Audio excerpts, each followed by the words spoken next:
Lunar New Year, it would only be appropriate to share something about the New Year. But rather than speak directly about the New Year, I thought to share something a little broader. The New Year, as we know, seems to have little to do with religion.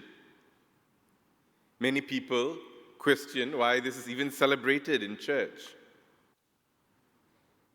Only last week, on Wednesday and until Saturday or until Sunday, had celebrated another cultural festival marked by Indians, namely the Tamil community. And that celebration was Pongal. It is a harvest festival. The celebration was marked by a few parishes like Our Lady of Lourdes over the weekend that have a big Indian community. How are we to reconcile cultural celebrations with our faith? Many of these celebrations have other religious connotations attached to it. It almost feels pagan or even blasphemous to have anything to do with these for some. As a rule of thumb, every religion that has matured over a period of time would have in one way or other integrated the important occasions of the life of a person. It is vital that religion is able to give meaning to our work and actions. It is also important that religion is able to celebrate the seasons and the cycles of life because it comes from God. Any religion that does not in some way shed light on these mysteries or attempt to articulate the purpose of life ends up becoming irrelevant and redundant. Our Catholic faith alone has been able to do so to a greater or lesser degree. We celebrate baptisms and encourage infant baptisms precisely to reinforce that our life is a gift from God and should be consecrated back to God. The sacrament of confirmation can be seen as a celebration of our coming of age.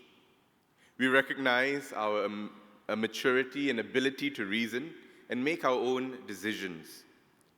We take ownership over our choices in life and the responsibility that comes with that, including our responsibility over our faith life. There's the sacrament of marriage and holy orders that celebrate our ability to commit in service to others. We celebrate the life of a person at their funeral.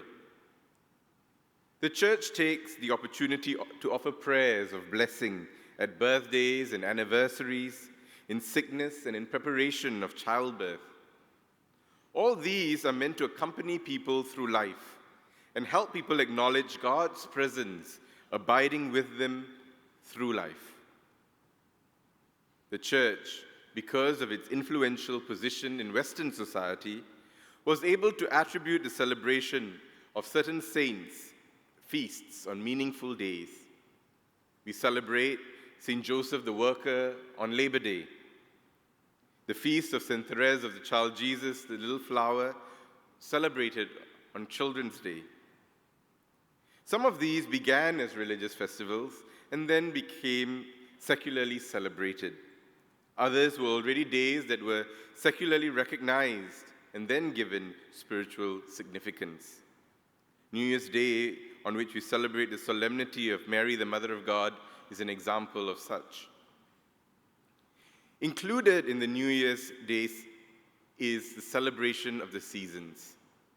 Lent and Easter follow the seasons. Lent is in the dead of winter, while Easter arrives at springtime. In the Western world, and according to the solar calendar followed by the West, the Church has very successfully integrated the seasons of life. When the Church made its way back to the East and in Asia, it was not so successful in integrating the seasons and celebrations of people's life. Many Asian cultures follow the lunar calendar instead of the solar calendar. The Jewish people who belong to the East also follow the lunar calendar and not the solar calendar. In other words, while Jesus was on earth, he followed the lunar calendar. Many missionaries from the West looked at Eastern culture with suspicion and often associated their celebrations with religion. In actual fact, other mature religions of the East, like Hinduism and Buddhism, had so successfully integrated the life of the people with their religious practices. Many could not tear them apart to determine what was religious in nature and what was cultural. And this has been left dormant. Till today, we have many people of other faiths who associate the Catholic faith as being a Western religion, even our own Catholics. We are the Roman Catholic Church. Our symbols and gestures belong to a Western way, and there's nothing wrong with that. We have come to love and appreciate the richness that comes from that. We have been edified by it. It does not mean that there is now no place for our cultural festivities. We must keep in mind that the gospel is acultural. This means that it can exist in any and every culture.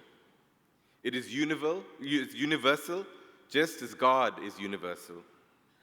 It can be adapted and lived by any culture, not without difficulties. To have to rid of one's culture totally in order to follow Christ through the Catholic Church is to say that the gospel is not universal. This does not mean that anything and everything goes when it comes to culture. The gospel has to challenge some of our cultural practices and understanding, but it does not mean that we have to throw it out completely. Culture can also emphasize and bring out the richness of the Gospels in ways that we cannot do with certain cultural contexts. If the church cannot include and integrate a new season or year according to the lunar calendar, or cannot celebrate harvest time with its faithful who belong to a more agricultural setting, then it has failed to make sense of life for the people. If so, I can only say that we are too narrow-minded. God is certainly bigger than that.